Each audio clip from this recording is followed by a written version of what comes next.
नमस्कार। मानव उत्थान सेवा समिति द्वारा आयोजित वीकली वर्चुअल लाइव सत्संग कार्यक्रम में आप सभी का स्वागत। और आज हमारे साथ प्रथम बार जुड़े हुए श्रोतागणों का विशेष अभिनंदन। यह कार्यक्रम प्रत्येक रविवार को YouTube पर मानव धर्म चैनल पर सायंकाल 4:30 बजे से 6 बजे तक होता है। मानव उत्थान सेवा समिति एक आध्यात्मिक एवं सामाजिक संस्था है जिसके प्रेरक सद्गुरुदेव श्री सतपाल जी महाराज हैं।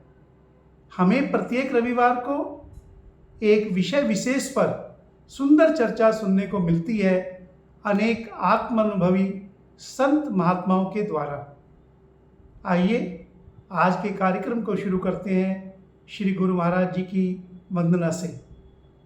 गुरुर्ब्रह्मा गुरुर्विष्णु गुरुर्देवो महेश्वरा गुरुर्साक्षात् परब्रह्म तस्मै श्री गुरुवे नमः। हर मानव का अपने जीवन में एक ही लक्ष्य है, सुख की प्राप्ति, आनंद की प्राप्ति। और वह चाहता है कि उसके जीवन के अंदर सुख और आनंद निरंतर मिले, शाश्वत मिले। इसके ऊपर चर्चा को आगे बढ़ाएंगे। पहले सुनते हैं एक सुंदर गुरु वंदना को जो हमारे साथ भजन कलाकार प्रस्तुत कर रहे हैं। आइए लेते हैं गुरु वंदना का आनंद।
गुरु वंदना की सुंदर प्रस्तुति के लिए बहुत बहुत धन्यवाद।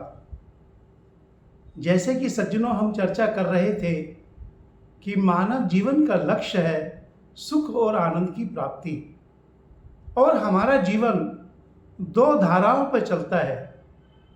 एक है आध्यात्मिक धारा और दूसरी है भौतिक धारा। मनुष्य अपने भौतिक जीवन के अंदर अनेक कर्म करता हुआ सुख और आनंद की प्राप्ति करता है, परंतु वह सुख और आनंद उसके लिए शाश्वत नहीं होता, निरंतर नहीं होता, क्योंकि साधनों के द्वारा जो भी सुख और आनंद उसको मिलता है वह केवल क्षणिक मात्र होता है। और दूसरी धारा है अध्यात्म की धारा। आध्यात्मिक धारा के अंदर भाव प्रधान होता है, इसके अंदर प्रेम होता है, सम्मान होता है, विश्वास होता है, समर्पण होता है, करुणा होती है, त्याग होता है। और जब मनुष्य अपने संबंध को स्थापित करके भाव के द्वारा इस धारा में बहता है तो उसको उस शाश्वत सुख की प्राप्ति होती है। उसी शाश्वत सुख को प्राप्त करने के लिए हमें गुरु महाराज जी की असीम कृपा से उस आध्यात्म ज्ञान की प्राप्ति होती है। और जब एक जीव उस आत्मज्ञान को प्राप्त करके उससे अपना संबंध स्थापित करता है तभी उसे उस सुख और आनंद का अनुभव होता है जो शाश्वत है, निरंतर है। इसी के लिए आज हमारे साथ बड़ा सौभाग्य का विषय है कि महात्मा हर्षिता बाई जी जुड़े हुए हैं, जो सद्गुरुदेव श्री सतपाल जी महाराज की शिष्या है, जिन्होंने अपना जीवन उस आध्यात्म ज्ञान को जान करके उसके ज्ञान के प्रचार और प्रसार के लिए लगाया है।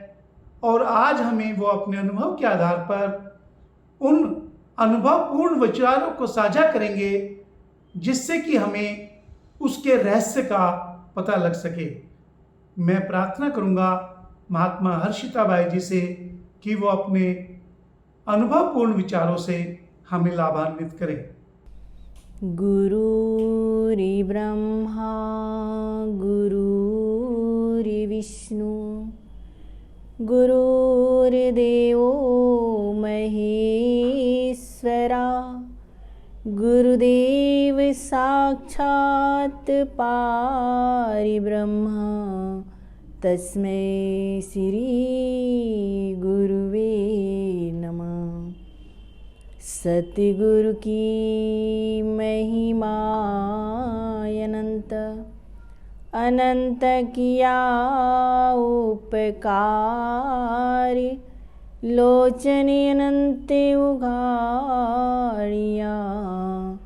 अनंत लखावन हार। ना कुछ किया न कर सकूं ना कुछ करने योग, जो कुछ किया सो आप किया प्रभु आप ही करने जोग।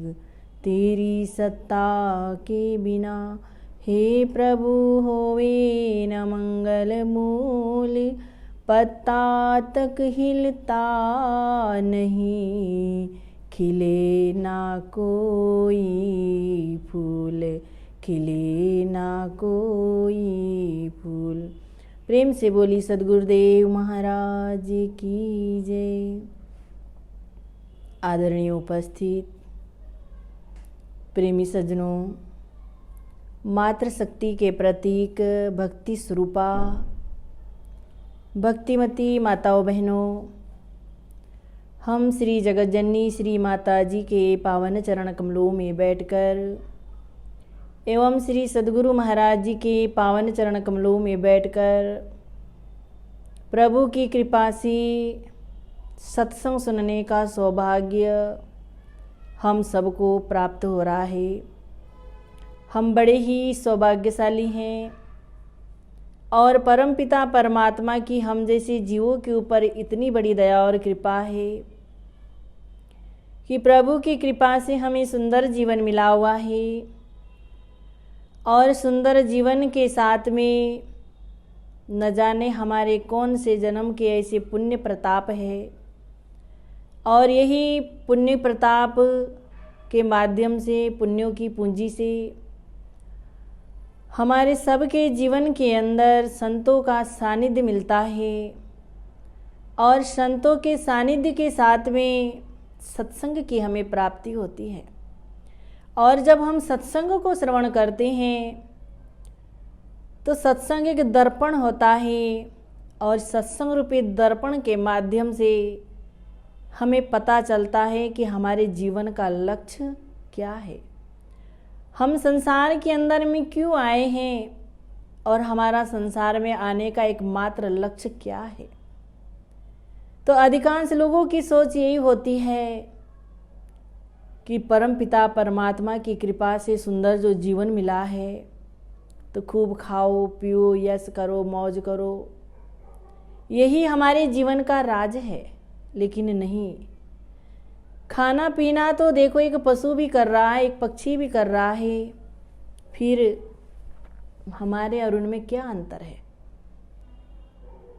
कोई भी देखो अंतर नहीं है। इसलिए संत ब्रह्मानंद जी बड़ी सुंदर बात समझाते हैं, का खाना पीना सो जाना सब काम है पशु समाना, क्यों देह मनुज की धारी, हरि भजन करो सुखकारी। कि खाना पीना तो एक पशु पक्षी भी कर रहे हैं, हमारे में और पशु में कोई अंतर नहीं है। लेकिन हमारा एकमात्र लक्ष्य क्या है? हमारे जीवन का लक्ष्य यही है कि उस परम पिता परमात्मा को प्राप्त करना, उस परमात्मा की प्राप्ति करना। लेकिन आज हम देखो, हम अपने लक्ष्य से भटक गए हैं। लेकिन जो ज्ञानी, जो संत महान पुरुष होते हैं, जब हम उनके सानिध्य में जाते हैं और सानिध्य में जाकर के उनकी कृपा से जब हमें संतों का सानिध्य, सत्संग की प्राप्ति होती है, तो सत्संग के माध्यम से ही हमें अपने जीवन का लक्ष्य पता चलता है कि हम संसार में क्यों आए हैं और हम संसार के अंदर क्या कर रहे हैं। तो वास्तव में अधिकांश लोग खाने पीने के अंदर में ही सारा जीवन को व्यतीत कर रहे हैं। लेकिन हमारे संतों ने बड़ी एक सुंदर बात कही, पेट भरन को बड़ा होशियार, हरि के भजन को बहाने हजार, कैसे मुँह दिखाओगे भगवान को, कैसे मुँह दिखाओगे भगवान को। क्या कहते हैं? का पेट भरन को बड़ा होशियार, हरि के भजन को बहाने हजार, कैसे मुँह दिखाओगे भगवान को। देखो, यहाँ की अदालत में तो रिश्वत दे के सारा काम हो जाएगा, झूठ भी चल जाएगा। लेकिन एक परमपिता परमात्मा की जो सबसे बड़ी अदालत लगी हुई है, न वहाँ झूठ चलता है, न रिश्वत चलती है, वहाँ तो देखो सच्चाई का ही न्याय होता है। तो मेरे कहने का भावार्थ यही है कि देखो, हमें भी परमपिता परमात्मा की कृपा से जो सुंदर जीवन मिला है, तो खाना पीना यही हमारे जीवन का लक्ष्य नहीं है। हमारे जीवन का लक्ष्य है कि उस परम पिता परमात्मा तक पहुंचना, उस परमात्मा की शक्ति को जानना। क्योंकि परमात्मा की शक्ति को जाने बिना, परमात्मा को जाने बिना, परमात्मा के भजन किए बिना हमारा जीवन निरर्थक है, बेकार है भगवान के भजन के बिना। इसलिए हमारे ज्ञानी जो संत हैं हमेशा सत्संग के माध्यम से समझाने की कोशिश करते हैं और सत्संग के माध्यम से यही समझाते हैं कि देखो, हमारा जो जीवन है परमपिता परमात्मा का भजन करना। तो परमात्मा का भजन करने के लिए जब तक हम उस ईश्वर को नहीं जानेंगे, उस ईश्वर तक नहीं पहुंच पाएंगे, तब तक हमारा जीवन सार्थक नहीं हो सकता। जैसे मुझे एक बात याद आई, एक राजा था जिसने देखो एक शर्त रखी थी कि सारे नगर के अंदर में उन्होंने मंत्री के द्वारा एक ढिंडोरा पिटवा दिया। कहा कि मैं बगीचे के अंदर छिपकर बैठूंगा और जो भी नगर के नर और नारी हैं बगीचे के अंदर जो मुझे ढूंढ कर निकालेगा उसे मैं सारा अपना युवराज पद प्रदान करूंगा। देखो, राजा ने एक शर्त रखी थी और उस शर्त के अनुसार राजा ने अपने मंत्री को आदेश दिया, और मंत्री को जब आदेश दिया और आदेश के अनुसार जब मंत्री सारे नगर के अंदर में ढिंडोरा पीटते हैं कि ऐसे ऐसे राजा ने एक शर्त रखी है, वह बगीचे के अंदर छिप कर बैठेंगे और जो कोई भी नगर के नर और नारी उन्हें ढूंढ कर निकालेंगे तो राजा स्वयं उनको अपना सारा राजपद प्रदान कर देंगे। देखो, जो मंत्री था उसने सारे नगर के अंदर ढिंडोरा पीटा। अब नगर के अंदर जो नर और नारी थे, राजा की जो शर्त थी उसके अनुसार क्या होता है कि वह देखो सब अपने अपने ग्रुप को बना कर के आते हैं, जिसमें पहला ग्रुप आया। तो पहला ग्रुप जो आया तो जैसे ही बगीचे के अंदर प्रवेश करने लगे तो वहाँ पर भी देखो, जैसे हम कोई भी पार्क के अंदर जाते हैं तो वहाँ पर चौकीदार होता है, वह बिना परमिशन के हमें अंदर नहीं जाने देता। जैसे ही पहले ग्रुप के व्यक्ति आते हैं तो सामने देखो मेन गेट पर चौकीदार घड़ी को लेकर बैठा हुआ था। जैसे ही पहले ग्रुप के व्यक्ति जब उनसे मिलते हैं तो चौकीदार ने उनको सारी बात समझाई कि यहाँ आने का मकसद क्या है। तो देखो, सारी बात जब उन्होंने समझाई, कहा कि यहाँ राजा बगीचे के अंदर छिप कर बैठा है और जो भी नगर के नर नारी उनको ढूंढ कर निकालेंगे राजा स्वयं उनको राजपद प्रदान कर देंगे। देखो, उस शर्त के अनुसार उसमें और भी शर्त रखी हुई थी, टाइम दिया गया था 2 घंटे का, और बिना टिकट प्रवेश पत्र के कोई भी वहाँ पर प्रवेश नहीं कर सकता था। तो जो भी ग्रुप आते देखो सारा उन्हें समझा दिया जाता था, और जैसे ही ग्रुप आया उनको प्रवेश पत्र दिया गया, 2 घंटे का समय दिया गया, और 2 घंटे के समय के अनुसार जब बगीचे के अंदर में प्रवेश करते हैं तो वो क्या देखते हैं कि उस बगीचे के अंदर बहुत सुंदर बगीचा था, बहुत सुंदर सुंदर पुष्प खिले हुए थे। पहले ग्रुप के जो व्यक्ति थे उन्होंने मन में विचार किया कि देखो, राजा कोई सुई तो नहीं है जिसको ढूंढने में हमें टाइम लगेगा।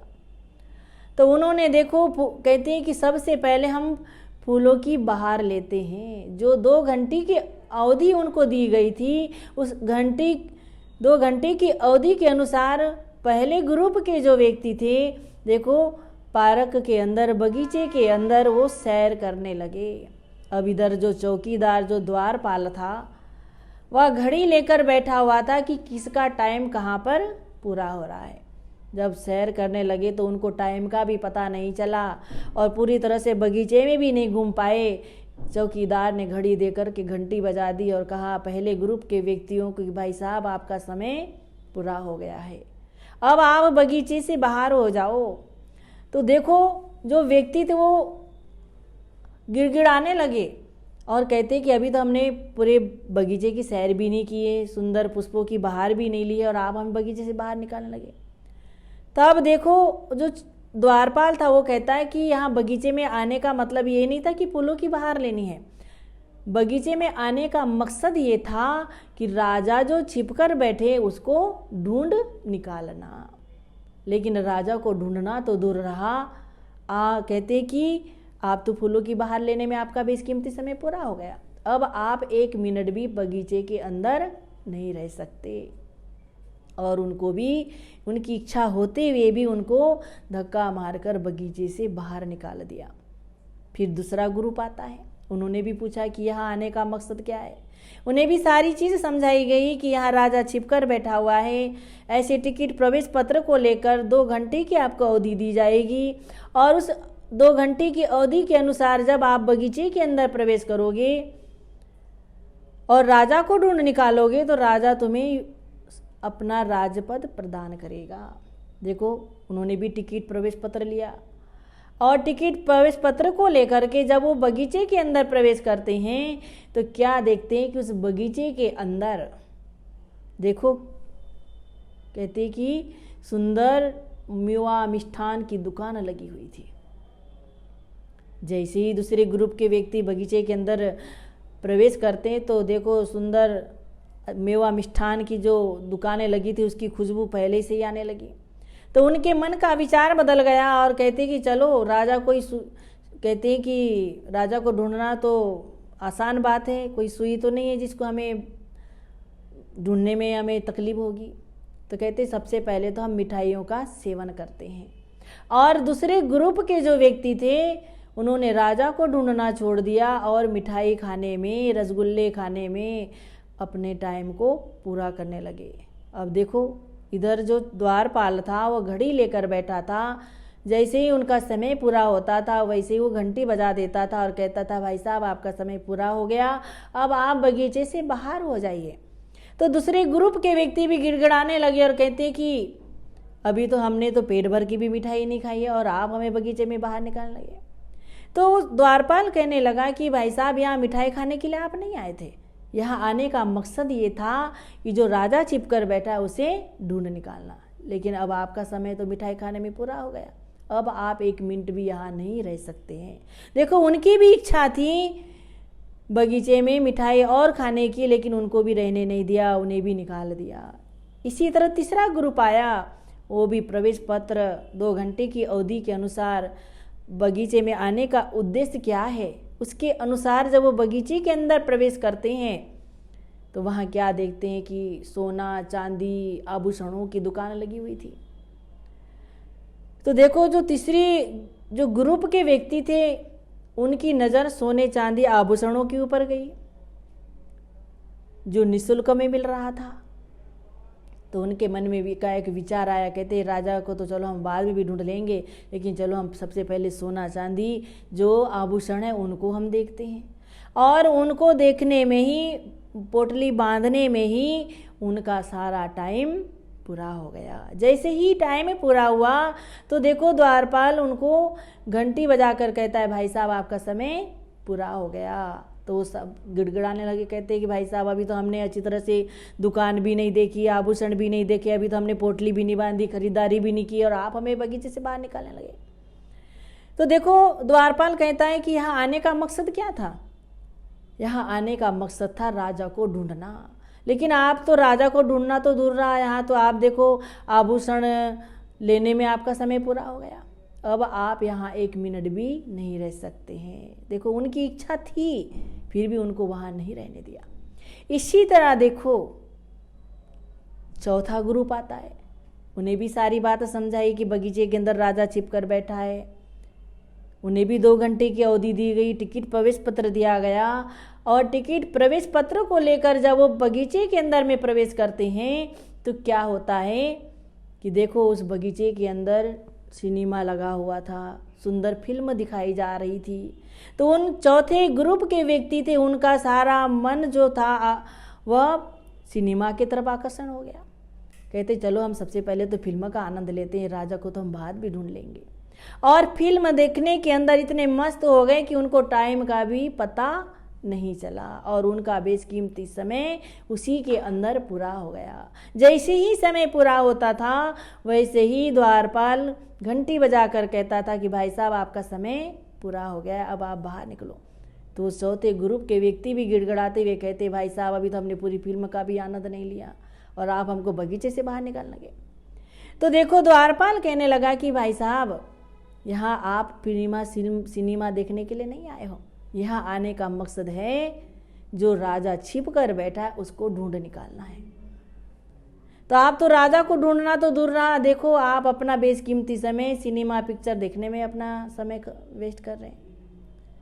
उन्हें भी देखो उनकी इच्छा थी, उनको भी धक्का मार कर निकाल दिया। इसी तरह एक व्यक्ति था जो संसार से विरक्त हो चुका था, उसको सारा संसार असार लग रहा था। सत्य क्या है, सत्य की खोज में जब वो निकल पड़ा कि आखिर सत्य क्या है, परमात्मा को कैसे प्राप्त किया जाता है, आखिर हमारे जीवन का लक्ष्य क्या है, जब उसको ये बात पता चली तो वो भी बगीचे के अंदर में आता है। उन्हें भी टिकट प्रवेश पत्र दिया गया, 2 घंटे की अवधि दी गई और उस 2 घंटे की अवधि के अनुसार जैसे ही वो प्रवेश करते हैं उनको बताया गया कि राजा यहाँ छिपकर बैठा हुआ है, उसे ढूंढ निकालना है।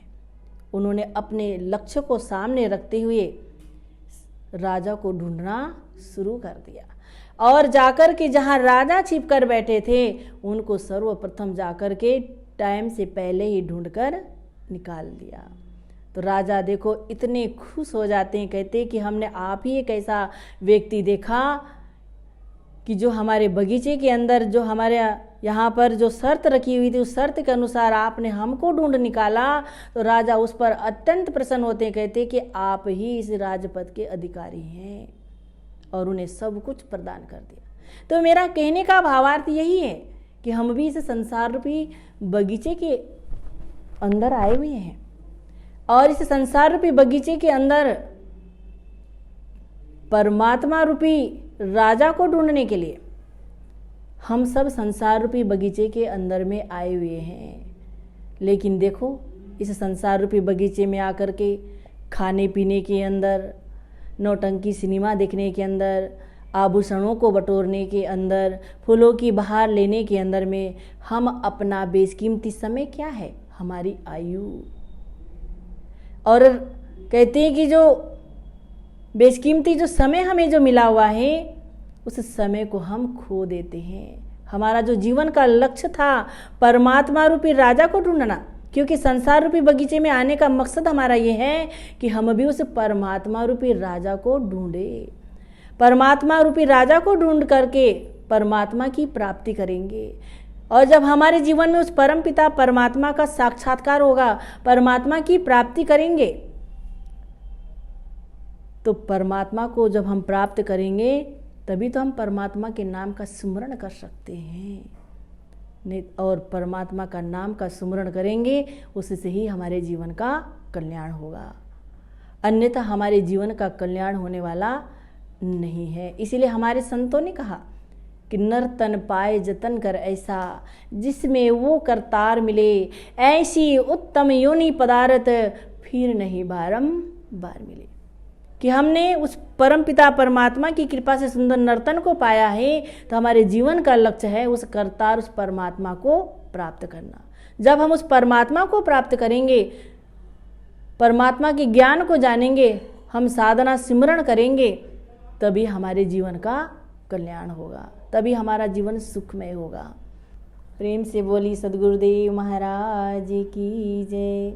एक भजन है, नाम वाले सुखाले रैन देने, नाम वाले सुखाले रैन देने, नाम वाले सुखाले रैन देने। शोवालियानु पिकर हजारा, सौवालियानु फिकर हजारा, लखा वाले नराती सोन देने, लखा वाले नराती सोन देने, नाम वाले सुखाले रैन देने, नाम वाले सुखाले रैन देने। नाम वालियानु दुख इस गलदा, नाम वालियानु दुख इस गलदा, सारी दुनिया देताने सैन देने, सारी दुनिया देताने सैन देने। नाम वाले सुखाले रैन देने, नाम वाले सुखाले रैन देने। नाम वालियानु फिकर न कोई, नाम वालियानु फिकर न कोई, वो तारब दे सहारे रैन देने, वो तारब दे सहारे रैन देने, नाम वाले सुखाले रैन देने। क्या कहते हैं, नाम वाले सुखाले रैन देने, कि वास्तव में जो भगवान के ज्ञान को प्राप्त करके, नाम को जान करके जो सुमरण करता है उसका जीवन हमेशा सुखमय होता है। का 100 वालियानु फिकर हजारा, लखा वाले नाराती सोन देने। अगर किसी के पास देखो पॉकेट के अंदर 100 रुपया है या 1000 रुपया है, अगर वो मार्केट के अंदर में निकल जाता है तो उसका सारा ध्यान उस पॉकेट के अंदर, मनी के अंदर होता है। इसी तरह देखो, जिसके पास लाखों करोड़ों का धन होता है, उन्हें रात भर नींद नहीं आती, इधर से उधर करवट बदलते रहते। का लखा वाले ना राती सोन देने, और रात भर सो नहीं पाते हैं। का नाम वालिया नु फिक्र न कोई, ओता रब दे सहारे रहन देने। कि वास्तव में एक भगवान का जो सच्चा भक्त होता है, जब अपने जीवन में श्री गुरु महाराज जी की शरण में जाकर उस परमात्मा के सच्चे नाम को जानता है, और जब वो सुमरण करता है, तो का ओता रब दे सहारे रहन देने, कि वो परमात्मा के सहारे रहकर कार्य करता है, उसे किसी बात की चिंता नहीं होती। हमारे हैं श्री गुरुदेव, हमें किस बात की चिंता, ना खाने की, ना पीने की, ना सोने की, उन्हें हर बात की चिंता। कि वास्तव में हमारी चिंता करने वाले तो स्वयं गुरु महाराज जी हैं। जो भक्त सच्चे ज्ञान को प्राप्त करके नाम का स्मरण करता है, उसकी हमेशा रब भी देखो सहायता करता है, ईश्वर भी उसकी सहायता करता है। हमेशा उसका जीवन परमात्मा का नाम का सुमरण करने से सुखी होता है, सुखमय होता है। तो हम भी अपने जीवन के अंदर जो प्रभु की कृपा से सुंदर जीवन मिला है, हम भी अपने जीवन को सार्थक बनाना चाहते हैं। तो हम भी उस परमपिता परमात्मा को जानकर, उस नाम को जानकर के नाम का सुमरण करते हुए जीवन को महान बनाएं। तो आपने जो कुछ भी सुना उस पर विचार करना, जो अच्छा लगे उसे धारण करना, जो अच्छा ना लगे वो मेरे लिए छोड़ देना। प्रेम से बोली सद्गुरुदेव महाराज की जय।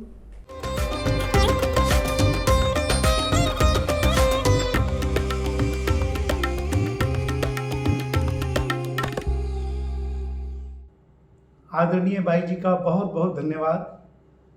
भाई जी ने कितने सुंदर और सरल शब्दों में हमें बताया कि लक्ष्य की प्राप्ति करने के लिए हमें किसी भी प्रलोभन या जो हमारे सामने अनेक प्रकार के सुख और सुविधाएं दी जाती हैं उसमें नहीं फंसना चाहिए। प्रलोभन जीवन में अनेक मिलेंगे, लेकिन अगर हमें अपना लक्ष्य निर्धारित है तो हम केवल और केवल लक्ष्य की प्राप्ति की ओर आगे बढ़ेंगे। ठीक इसी प्रकार से जो हम चर्चा आपके साथ कर रहे थे कि निरंतर सुख और शांति और आनंद ये हमें तभी प्राप्त होगा जब हमारा संबंध निष्काम भाव से होगा। निष्काम का भाव को गीता के अंदर बहुत सुंदर शब्दों में कहा कि हमारा प्रत्येक कर्म इस भाव से हो कि मैं करता नहीं, उस प्रभु को समर्पित करके जो मैं कार्य कर रहा हूं वो उस प्रभु को पूर्ण रूप से समर्पित है। और जब हम कर्ता भाव से न करके प्रभु के आशीर्वाद को लेकर के कर्म करेंगे तो हमारा निष्काम कर्म बनेगा। और निष्काम कर्म के साथ जब विश्वास और समर्पण के साथ हम किसी के साथ संबंध स्थापित करेंगे तो निश्चित रूप से हमें उस शाश्वत सुख और आनंद की प्राप्ति होगी। उसी को प्राप्त करने के लिए हमारे गुरुदेव हमें हमेशा कहते हैं कि जब एक जीव को आत्मज्ञान की प्राप्ति होती है और वह उस ज्ञान की अनुभूति करता है तो उसके अंदर निष्काम कर्म स्वाभाविक होना शुरू हो जाता है। और निष्काम कर्म के साथ साथ वह अपने जीवन के अंदर सांसारिक रूप से भी परोपकार का भाव जागृत करता है, देने का भाव जागृत करता है, और उसका प्रत्येक कर्म उसको अपने लक्ष्य की ओर आगे ले जाता है, और जिसका अंतिम छोर है शाश्वत सुख और आनंद की प्राप्ति। आइए कार्यक्रम के अंदर एक और सुंदर भजन हमें सुनने को मिलेगा। आइए लेते हैं इन भजन कलाकारों के द्वारा सुंदर भजन का आनंद। लगन लगी गुरु से लगन, लगन लगी गुरु से लगन, लगन लगी गुरु से लगन, लगन लगी गुरु से लगन। आज हुए गुरु दर्शन, हृदय में हुए गुरु दर्शन, झूमे धरती और लगन, लगन लगी गुरु से लगन, लगन लगी गुरु से लगन, लगन लगी गुरु से लगन।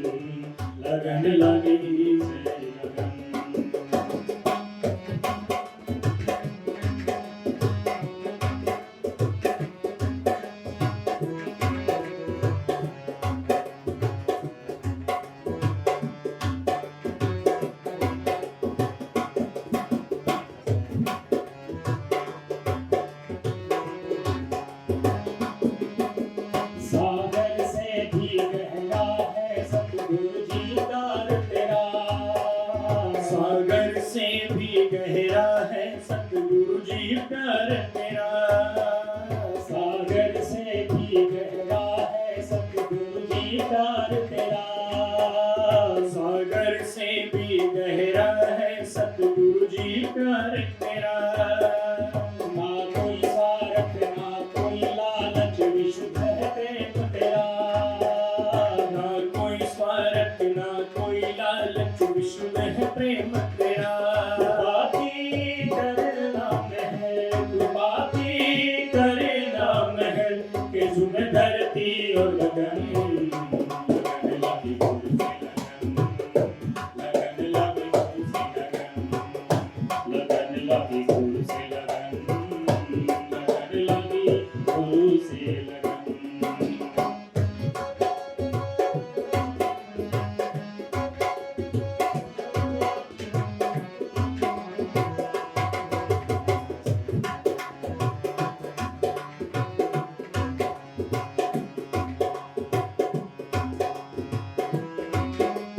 जब से लागी लगन तुम्हारी छूट गई दुनियादारी, जब से लागी लगन तुम्हारी छूट गई दुनियादारी, जब से लागी लगन तुम्हारी छूट गई दुनियादारी, जब से लागी लगन तुम्हारी छूट गई दुनियादारी।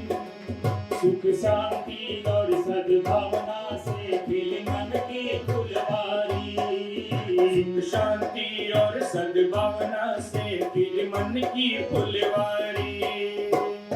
छूट करे मोह की कहल, छूट करे मोह की कहल के झूम धरती और गगन, लगन लगी गुरु से लगन, लगन लगी गुरु से लगन, लगन लगी गुरु से लगन, लगन लगी गुरु से लगन।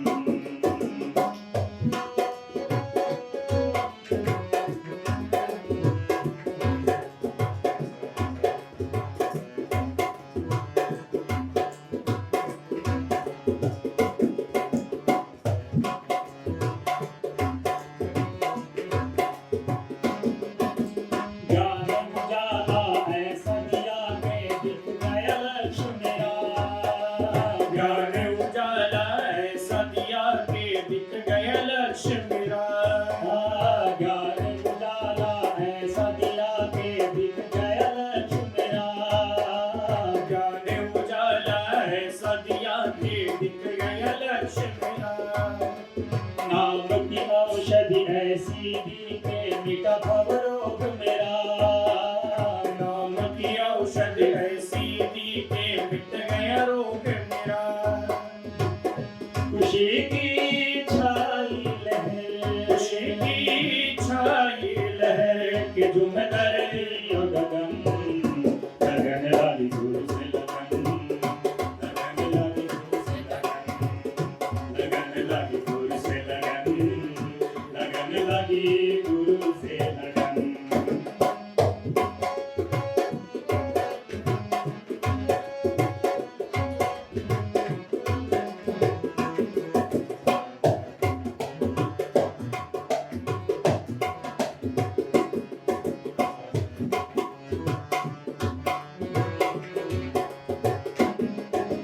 नहला दिया तूने ज्ञान गंगा में धुल गए पाप मेरे, नहला दिया तूने ज्ञान गंगा में धुल गए पाप मेरे, नहला दिया तूने ज्ञान गंगा में धुल गए पाप मेरे, नहला दिया तूने ज्ञान गंगा में धुल गए पाप तेरे। हरिषा कहे राम नाम की खेती सद्गुरु सहारे तेरे, हरिषा कहे राम नाम की खेती सद्गुरु सहारे तेरे। बहती सत्संग लहर, बहती सत्संग लहर के झूम धरती और गगन, लगन लगी गुरु से लगन, लगन लगी गुरु से लगन, लगन लगी गुरु से लगन, लगन लगी गुरु से लगन। उदय में हुए गुरु दर्शनी, उदय में हुए गुरु दर्शनी के झूम धरती और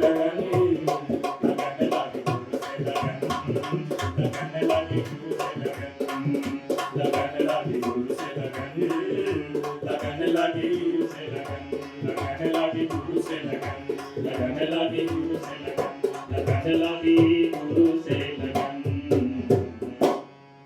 गुरुदेव महाराज की जय। मधुर और सुंदर भजन की प्रस्तुति के लिए बहुत बहुत धन्यवाद। हम सभी आनंदित हुए भजन को सुनकर। आइए चर्चा को आगे बढ़ाते हैं। संत गोस्वामी तुलसीदास जी रामायण में लिखते हैं, भक्ति स्वतंत्र सकल सुख खानी और बिन सत्संग न पावई प्राणी। अर्थात भक्ति स्वतंत्र है, सभी सुखों की खान है। दो महत्वपूर्ण बिंदु कि भक्ति किसी भी बंधन में नहीं है, ना उम्र के बंधन में है, ना शिक्षा के बंधन में है, और प्रत्येक मानव के लिए उपलब्ध है और सभी सुखों की खान है। और कैसे मिलेगी? बिन सत्संग न पावे प्राणी। उसके लिए हमें सत्संग की प्राप्ति करनी होगी। सत्संग अर्थात सत्य की प्राप्ति, जो शाश्वत है, निरंतर है और अपरिवर्तनीय है। हमारे सभी संत महात्माओं ने, ऋषियों ने, मुनियों ने अपने जीवन के अंदर अनुभव के आधार पर उसका वर्णन किया। और जब हम उस ज्ञान को प्रत्यक्ष अनुभूति में लाएंगे, उसको प्राप्त करेंगे, तो हमारे जीवन के अंदर भी उस सत्संग का संग होगा, उस भक्ति का संग होगा, और हम उसे अपने जीवन में अनुभूति में लाकर आनंदित हो पाएंगे। आज हमारे साथ महात्मा श्री तारकेश्वरन जी जैसलमेर राजस्थान से जुड़े हुए हैं। उन्होंने अपने जीवन के अंदर भारत के कोने कोने में उस आत्मज्ञान का प्रचार और प्रसार किया। मैं प्रार्थना करूंगा महात्मा जी से कि महात्मा जी हमें भी उस ज्ञान के बारे में अपने अनुभवपूर्ण विचारों से लाभान्वित करें और हम भी उसका आनंद लें। महात्मा श्री तारकेश्वरन जी। बोलिए श्री सद्गुरुदेव महाराज की जय। गुरुर्ब्रह्मा गुरुर्विष्णु गुरुर्देवो महेश्वर गुरुर्साक्षात् पारब्रह्म तस्मै श्री गुरुवे नमः। तस्मै श्री गुरुवे नमः। मेरे प्यारे भाइयों बहनों, हमारे ऋषि मुनि का जो संदेश है मानव के लिए, वो केवल भोगों में मन को न लगा करके उस परमपिता परमात्मा जिसने हमको यहाँ भेजा है, उसके लिए भी हमको कुछ समय निकालना है। इसलिए कहा, जागो रेजिन जागना, अब जागन की बार, फिर क्या जागे नानका जब सोए पाँव पसार। तो हमारे ऋषियों ने जागने के लिए कहा। तो जागना क्या है? आज जागने के लिए विशेष करके हम क्या समझते हैं? चारों धाम फिराओ, कथा करा लो, मंदिर बना लो, यानी हम संसार का आनंद लेते हैं, बाहरी आनंद लेते हैं। लेकिन परम पिता परमात्मा का जो आनंद है वो हमारे भीतर, हमारे अंदर है। पर भीतर के आनंद को कैसे लें, ये हमको पता नहीं है। हमको यही पता है कि जितना भी आनंद है ये बाहर है, पर बाहर नहीं है। जैसे दाल भात रोटी बाहर है, पर इसका स्वाद कहाँ है? स्वाद को लेने की जो शक्ति है वो हमारे अंदर है। अगर हमारे अंदर स्वाद लेने की शक्ति नहीं होगी तो भोजन तो वही है, हमारे को भूख नहीं लगेगी। इसलिए कहा कि या देवी सर्वभूतेषु सुधा रूपेण संस्थिता नमस्तस्यै नमस्तस्यै नमस्तस्यै नमो नमो। कि हे शक्तिमान, हे देवी, तुम सबके अंदर सुधा के अंदर भूख के रूप में व्याप्त हो, पर आप विचार करो, आज जितने भी जीव हैं, चाहे जलचर हों, चाहे नभचर हों, चाहे थलचर हों, सब के अंदर जो है भूख, प्यास, नींद, डर, भय सब के अंदर व्याप्त है। जीवन मरण सब के अंदर लगा हुआ है। पर इस जीवन मरण से अलग, इस भूख प्यास से अलग, इस संसार से हम अलग एक परमानंद का आनंद है, उसको हम कैसे प्राप्त कर सकते हैं? तो उसको प्राप्त करने के लिए हमें सबसे पहले ज्ञानी संतों की सद्गुरु की आवश्यकता पड़ती है। जिस तरह इस आँख से हम दुनिया को देख सकते हैं, आज हम सब कुछ देख रहे हैं कि जो कुछ हम कर रहे हैं अच्छा कर रहे हैं, हम अपने नज़रों में सही कर रहे हैं, पर भगवान की नज़र में सही नहीं है। अगर सही होता तो हमको ये मुंह से हम कहते कि हाँ हमने भगवान के आनंद को जान लिया, पर हम अशांत हैं। कोई तन दुखी, कोई मन दुखी, कोई चित्त उदास, थोड़ा थोड़ा सब दुखी, सुखी है राम का दास। इसलिए राम का दास बनने के लिए हमको क्या करना पड़ेगा? अपने अंदर की जो कमियां हैं उसको जानना पड़ेगा, देखना पड़ेगा। लेकिन अभी हम अपनी कमी को नहीं देख रहे। जिस तरह इन आँखों से हम दुनिया को देखते हैं, पर आँखों के अंदर कोई तिनका चला जाए, कोई कचरा चला जाए, तो यही आँख उस कचरे को अपने आप नहीं देख सकती। उस कचरे को निकालने के लिए हमको दूसरे की सहारा लेना पड़ता है, डॉक्टर का सहारा लेना पड़ता है।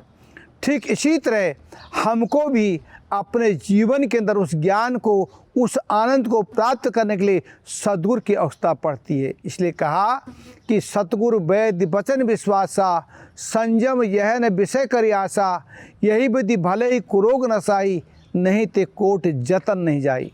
करोड़ों उपाय कर लो आप विचार करो। दत्तात्रेय ने तो देखो 24 गुरु बनाए, लेकिन फिर भी उनको शांति नहीं मिली।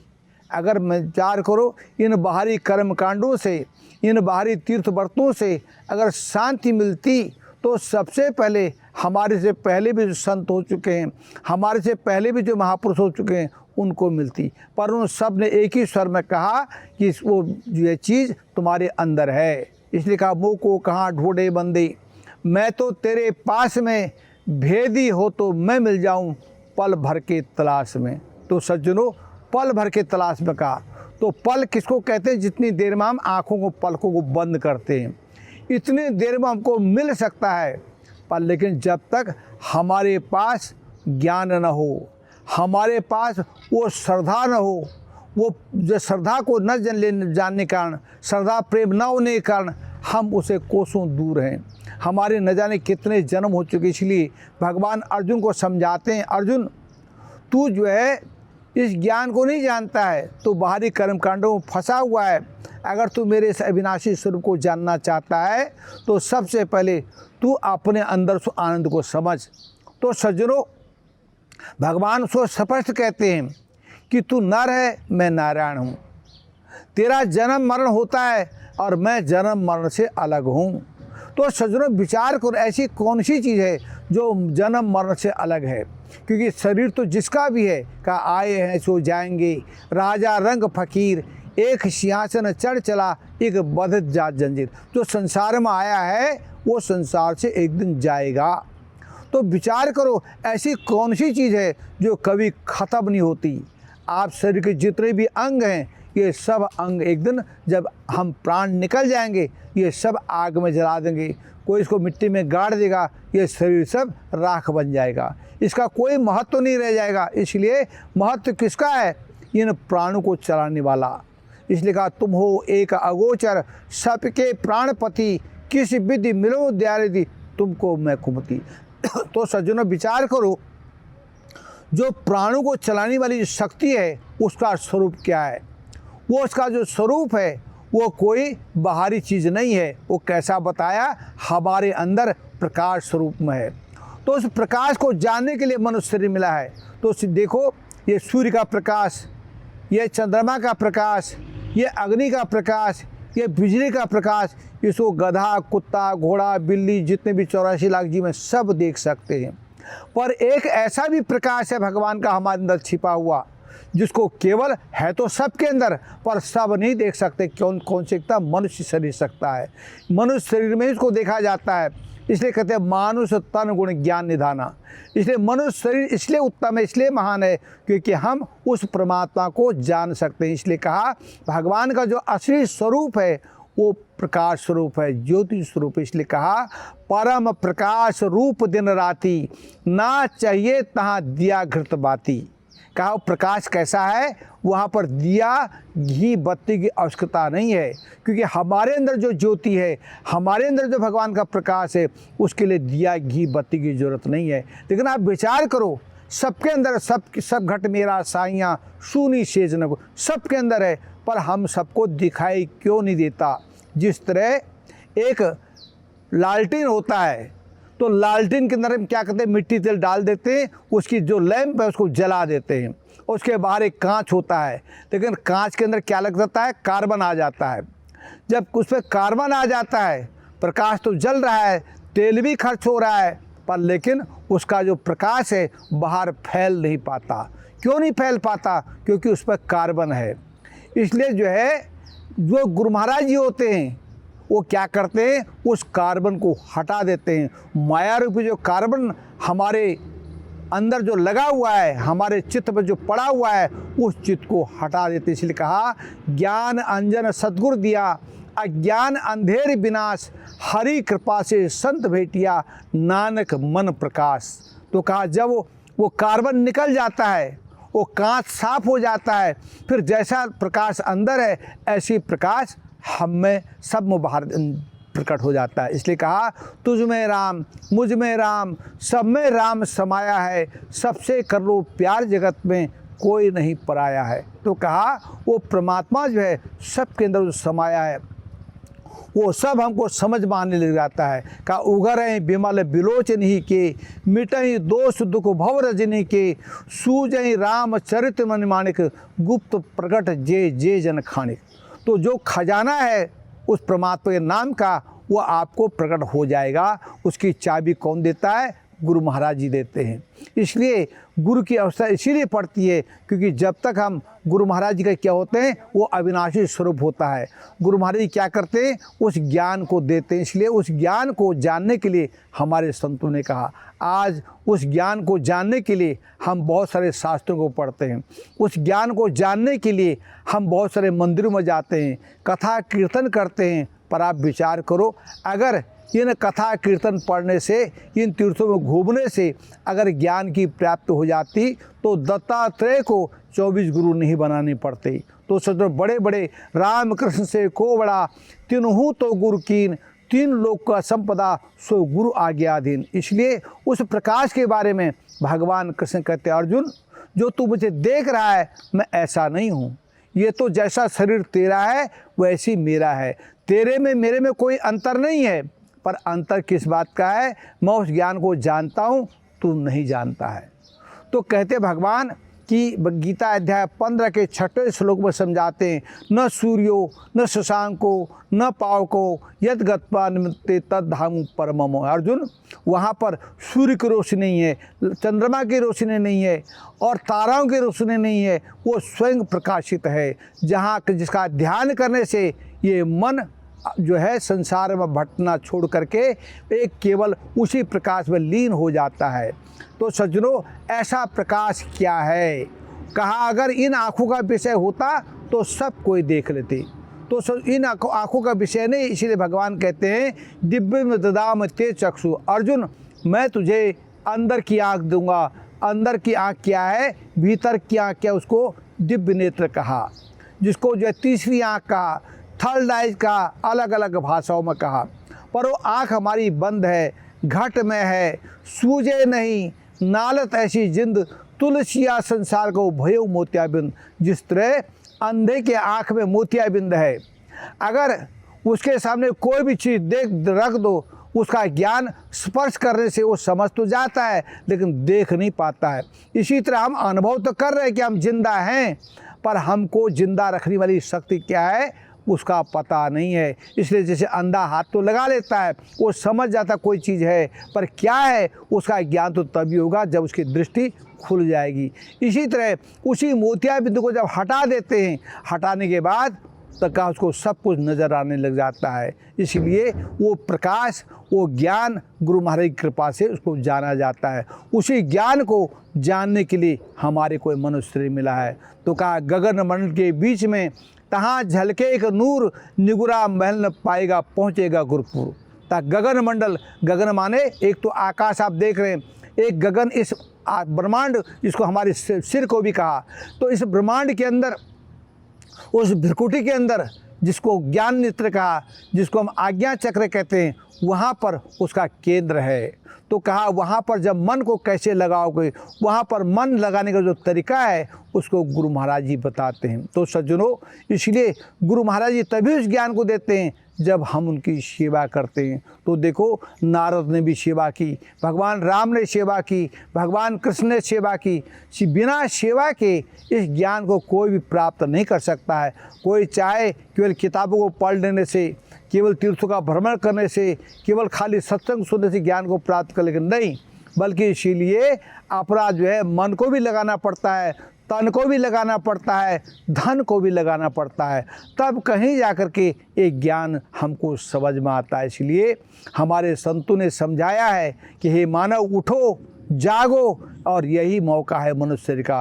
पता नहीं फिर मनुष्य मिले न मिले, भई प्राप्त मनुष्य देवरिया, गोविंद मिलन की यही तेरी बिरिया, अवर न काम तेरे किते काम के, भज केवल हरि नाम। तो संसार के अंदर जितनी भी हम चिंताएं करते हैं, कोई दुकान की चिंता करता है, कोई नौकरी की चिंता करता है, कोई खेती की चिंता कर रहा है, कोई समाज की चिंता कर रहा है, कोई देश की चिंता कर रहा है, लेकिन अपनी चिंता तो कोई कर ही नहीं रहा है कि एक दिन संसार से हमको जाना है। तो जब संसार से जाओगे तो आखिर क्या लेके जाओगे?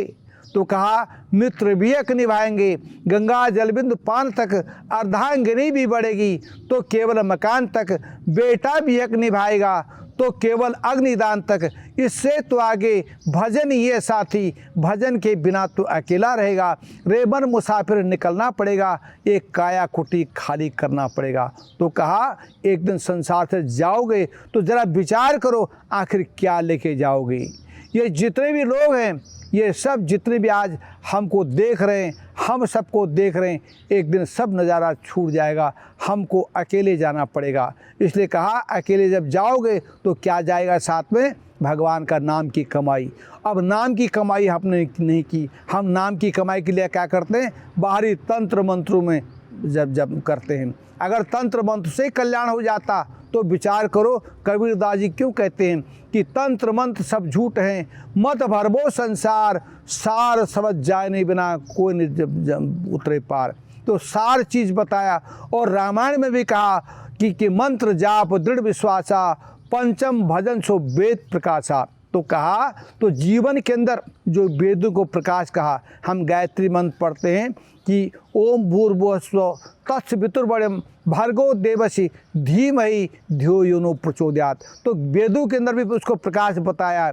तो उस प्रकाश को हम केवल जीवन के अंदर समझाते, क्यों? मनुष्य का जो असली स्वरूप है वो क्या है? प्रकाश है। इसीलिए हम ये आँख से देख रहे हैं, ये आँख से अब नहीं देख रहे हैं। जब तक हम कोई हमारी आँखों में प्रकाश नहीं आता है तब तक हम बाहर देख नहीं पाते हैं। इसलिए हमारा सच्चा स्वरूप क्या है? ज्योति स्वरूप है, प्रकाश स्वरूप है। उस प्रकाश को जानने के लिए कहते हैं, इसलिए कहा वो तंत्र मंत्र से नहीं मिलेगा। वो कब मिलेगा? कि हमारे इन श्वासों के अंदर एक ऐसी शक्ति है, एक ऐसा नाम है जो वाणी का विषय नहीं, जो लिखने पढ़ने का विषय नहीं, जो अनुभव करके जाना जाता है। इसलिए हमारे संतों ने कहा कि तंत्र मंत्र सब झूठ है, मत भरमो संसार, सार शब्द जाने बिना कोई नहीं उतरे पार। कहा सार शब्द, तो सार शब्द क्या है? सार माने जब ये दुनिया नहीं रहेगी, दुनिया से पहले भी वो भगवान था। आदि सच जुगाद सच है भी सच, नानक होशी भी सच। जो पहले था अब है और आगे रहेगा। इसीलिए हम क्या करते हैं? सनातन धर्म की जय। सनातन माने जो पहले था अब भी है, उसमें कोई परिवर्तन नहीं है। ये धरती बदल जाएगी, आकाश बदल सकता है, सारा संसार में परिवर्तन आ सकता है, पर उसमें परिवर्तन नहीं आता है। वो हमेशा एक रस रहने वाली चीज़ है। तो एक रस नहीं रहने वाली चीज़ क्या है? तो सज्जनों, जब से हम पैदा हुए, जब तक हम जिंदा रहते हैं, वो हमारे साथ रहता है। जैसे ही वो हमारा साथ छोड़ेगा, तुरंत ये शरीर सुन्न पड़ जाता है। इसमें कोई जान नहीं रहती है, चल फिर नहीं सकता। इसलिए विचार करो, वो कहते हैं एक नाम है। वो नाम कहाँ है? हमारे प्राणों के अंदर चल रहा है। तो सज्जनों, एक शब्द मेरे प्राण बसत है, बहुरी जन्म नहीं आवा। तो कहा एक शब्द है जो हमारे प्राणों के अंदर, सब के अंदर, जो जल में, थल में, सब में समाया हुआ है। पर ऐसा जो नाम है वो वाणी का विषय नहीं है। अगर हम सोचे राम करने से मिल जाए, तो सबसे पहले जितने चोर, बदमाश, लफंगे हैं, वो तो कोई भी पूजा पाठ कर सकता है, कोई भी राम राम कर सकता है, कोई भी जो है दान पुण्य कर सकता है। पर कहा वो परमात्मा का जो नाम है, वाणी का विषय जो नहीं है, जो हमारे प्राणों का विषय है, उसको केवल कौन कर सकता है? जो आदमी निष्कपट भाव से उसको जान सकता है। कहते हैं कि उस नाम को जानने के लिए ही ये मनुष्य शरीर मिला है। तो इसलिए कहा कोटि नाम संसार में ताते मुक्त न हो। तो चाहे करोड़ों नाम जप लो आप, उससे मुक्ति नहीं होती। इसलिए कहते हैं कि राम राम सब कोई कहें, ठग ठाकुर और चोर, जो नाम ध्रुव प्रहलाद जपे, सो नाम कोई और। इसलिए ध्रुव और प्रहलाद ने, राम तो त्रेता में आए, ध्रुव प्रहलाद सतयुग में आए। तो सतयुग के अंदर वो कौन सा राम था जिसको ध्रुव और प्रहलाद ने अपने अंदर जाना? इसलिए सज्जनों, उस नाम को जानने के लिए कहा, कहाँ कहूँ लगी नाम बड़ाई, राम न सके नाम गुण गाई।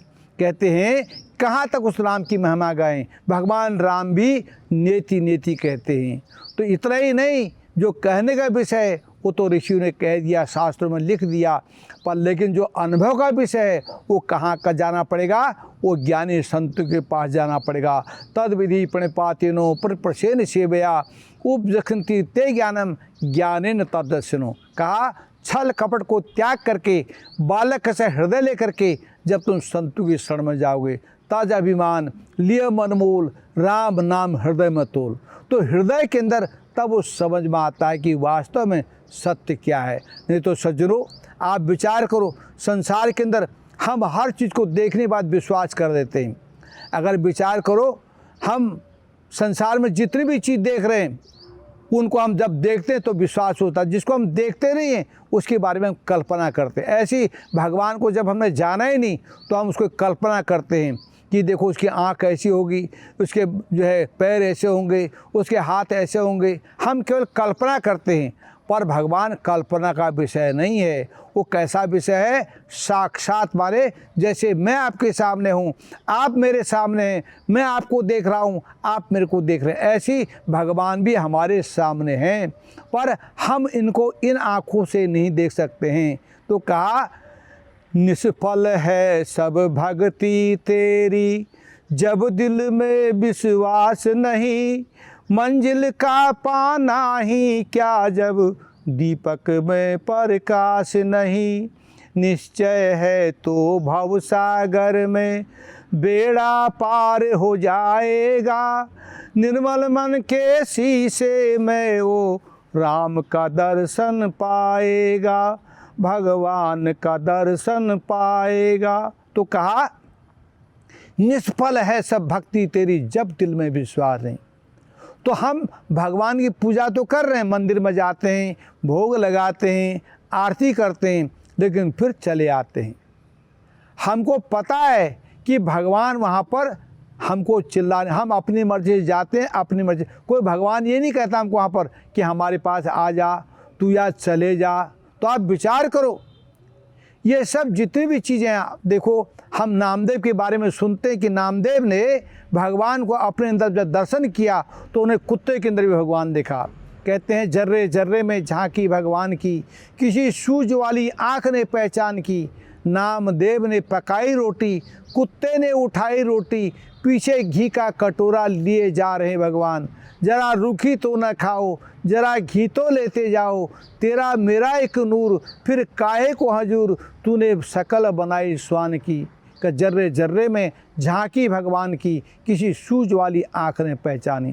तो संत नामदेव ने जब अपने अंदर उस परमात्मा के नाम का दीदार किया, दर्शन किया, अनुभव कर लिया, तो वो क्या करते, कुत्ते के अंदर भी भगवान देखते हैं।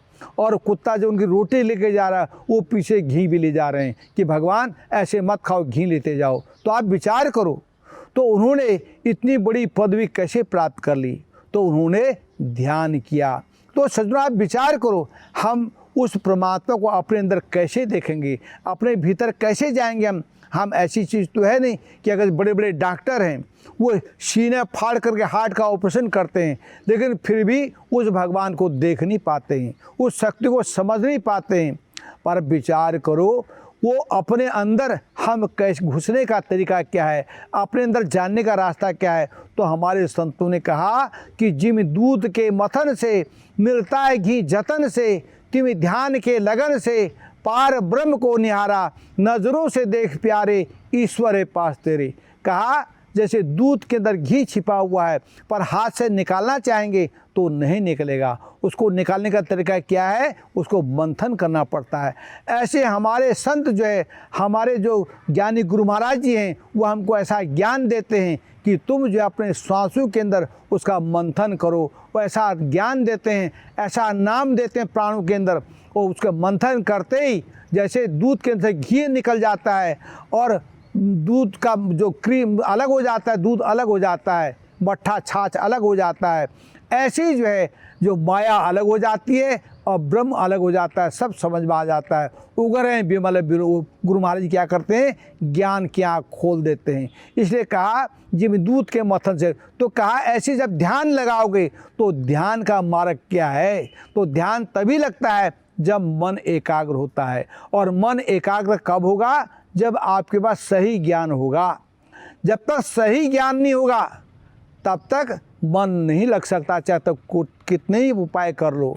अगर सही ज्ञान है भी आपके पास, पर आपको अपने अंदर उसको लगाने का तरीका नहीं है। जैसे आपके पास गाड़ी तो है, पर गाड़ी चलाना आपको नहीं आता है, तो गाड़ी आपके लिए किसी काम का नहीं। गाड़ी तो आपने खरीद सकते हैं आप, पर उसको चलाना भी तो आना चाहिए। ऐसे ज्ञान को आप प्राप्त कर सकते हैं, पर ज्ञान को कैसे करना है उसकी विधि भी तो समझ में आनी चाहिए। आज बड़े बड़े कर्मकांडी लोग हैं, बड़े बड़ी भागवत सुनाते हैं और बड़े बड़े प्रवचन करते मंच में बैठ करके, पर उनसे पूछो मन को एकाग्र करने का तरीका क्या है, तो तंत्र मंत्र दे देते हैं। तो सज्जनों, इन तंत्र मंत्रों से हमारा काम नहीं चलता है। कहा काना माना कुरु तू चेला मैं गुरु, 100 रुपया धर जी चाहे मर। तो इन बातों से काम नहीं चलेगा, बल्कि हमको अपने जीवन के अंदर सच्चे गुरु की खोज करनी पड़ेगी। और जो सच्चे सद्गुरु होते हैं वो उस ज्ञान को देते हैं। वो आपको बाहरी कर्मकांड नहीं बताएंगे, वो आपको जाति पात में नहीं फैलाएंगे, वो किसी मज़हब की बुराई नहीं करते हैं, वो किसी संप्रदाय की बुराई नहीं करते हैं। वो सबको एक जैसे माली होता है, सारे फूलों को लेकर के एक धागे में पुरो देता है और माला का रूप देता है। ऐसी का नाना पंथ जगत में निज निज गुण गावें, सबका सार बताकर गुरु मार्ग लावें। गुरु महाराज क्या करते हैं? वो ज्ञान का मार्ग बताते हैं। तो उस ज्ञान के मार्ग को न जाने के कारण आज चारों तरफ अशांति के बादल छाए हुए हैं। इसलिए सज्जनों, आज मानव धर्म के प्रणेता सद्गुरुदेव श्री सतपाल जी महाराज उस ज्ञान को दे रहे हैं। उस ज्ञान को जो जानना चाहते हैं तो जो है जब उनकी शरण में जाओगे, जब तक आप खाली बाल्टी को नल के नीचे नहीं लगाओगे तो तब तक उसमें पानी नहीं आएगा। अगर बाल्टी पहले से भरी रहेगी तो पानी तब भी उसे भरेगा, क्योंकि पानी तो आएगा लेकिन वो कचरा गंदा पानी है, और गंदे पानी में साफ़ पानी भी डाल दो वो भी गंदा हो जा रहा है। और कभी कभी क्या होता है, बाल्टी तो खाली है, साफ़ है, पर नल में पानी ही नहीं है, तो कितनी देर रख भी देंगे आप तो वो जो है पानी भरेगा नहीं। तो इसलिए विचार करो, हमारे अंदर श्रद्धा भी होनी चाहिए, और हमको जो गुरु मिलें, जो संत मिलें, वो ज्ञानी भी होना चाहिए। जब तक ज्ञानी संत नहीं मिलेंगे, श्रद्धा नहीं मिलेगी होगी, तब तक हम उस ज्ञान को जान सकते नहीं। तो सज्जनों, इसलिए आज जीवन के अंदर हमने बड़े बड़े देशों का भ्रमण कर लिया, हमने जो है बहुत सारी विद्याएं हासिल कर ली, बहुत सारी कलाएं सीख ली, पर एक छोटी सी बात है, हम अपने मन के एकाग्र करने का जो रहस्य है इसको नहीं जान पाए। इसलिए उस ज्ञान को जानने के लिए, उस मन के रहस्य को समझने के लिए हमको अपने जीवन के अंदर जो है ऐसे संतों के पास, जिस तरह हनुमान जी देखो जो उसके भगवान के अंशी थे, वो भी जो है अपने ज्ञान को अपने आप नहीं जान पाए। तो कहाँ गए? भगवान राम के पास जाते हैं और भगवान राम जब उनको ज्ञान देते हैं और ज्ञान देने के बाद तब हनुमान जी जो पूछते हैं कि आप कौन हैं, आप कहाँ जा रहे हैं, क्या कर रहे हैं, साधारण मनुष्य की तरफ पूछ रहे हैं। लेकिन जब भगवान ने अपनी कृपा दृष्टि से उस प्रकाश का ज्ञान दिया तो जब उनका अंदर का नेत्र खुला तो तब पता लगा जैसी दर्शन वो बाहर कर रहे हैं ऐसी अपने अंदर भी कर रहे हैं। और भगवान को देख करके हनुमान जी रोने लग जाते, कहते हैं एक मंद में मोह बस कुटिल हृदय अज्ञान पुण्य काहे विसारियों दीन बंधु भगवान, कि आप तो भगवान हैं। तो भगवान ने कब कहा?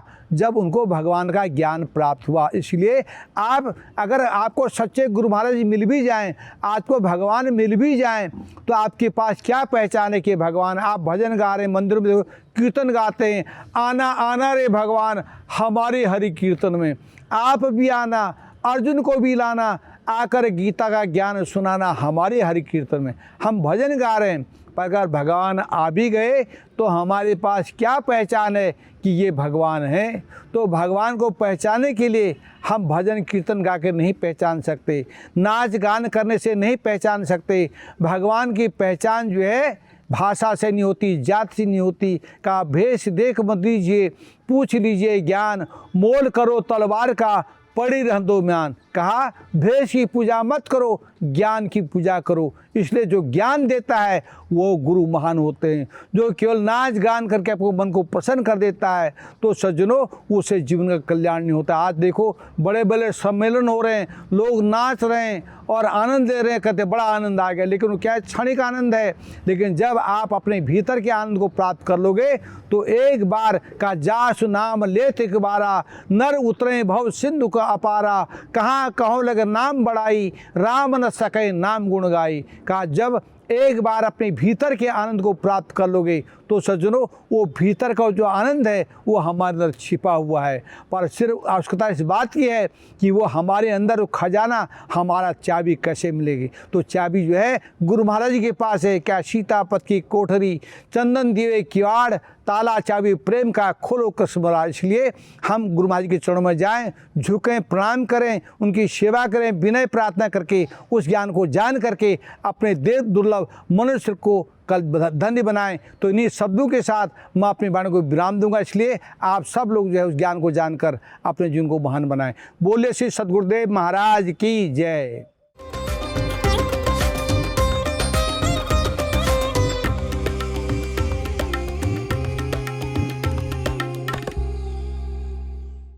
आदरणीय महात्मा जी का बहुत बहुत धन्यवाद।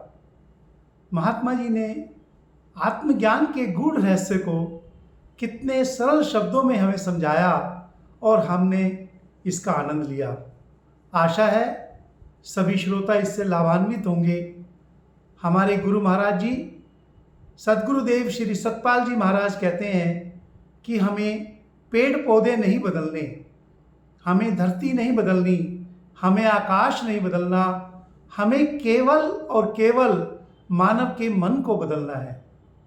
जब एक व्यक्ति उस आत्मज्ञान की अपने जीवन में अनुभूति करता है तो उसके जीवन के अंदर मन बदलता है, उसका अंदर सकारात्मक भाव आते हैं और वह आत्मज्ञान को प्राप्त करके अपने जीवन को आनंदित करता है। और फिर उसके जीवन की जो दो धाराएं हैं, भौतिक एवं आध्यात्मिक, दोनों में समन्वय हो जाता है। इसलिए हम सभी उस आत्मज्ञान को जाने और अपने जीवन के अंदर उसको अनुभव प्राप्त करके उस शाश्वत सुख और आनंद की प्राप्ति करें, यही हमारी सबसे प्रार्थना है। इस साप्ताहिक कार्यक्रम के अंदर आप अपने कमेंट्स हमें कमेंट्स बॉक्स में अवश्य दिखें, जिससे कि हम कार्यक्रम के अंदर और आपकी इच्छा के अनुसार सुंदर कार्यक्रम दे सकें। मैं आपसे प्रार्थना करूंगा, YouTube पर मानव धर्म चैनल को अधिक से अधिक सब्सक्राइब करें और प्रत्येक रविवार को सायंकाल 4:30 बजे से 6 बजे तक इस कार्यक्रम से जुड़ें।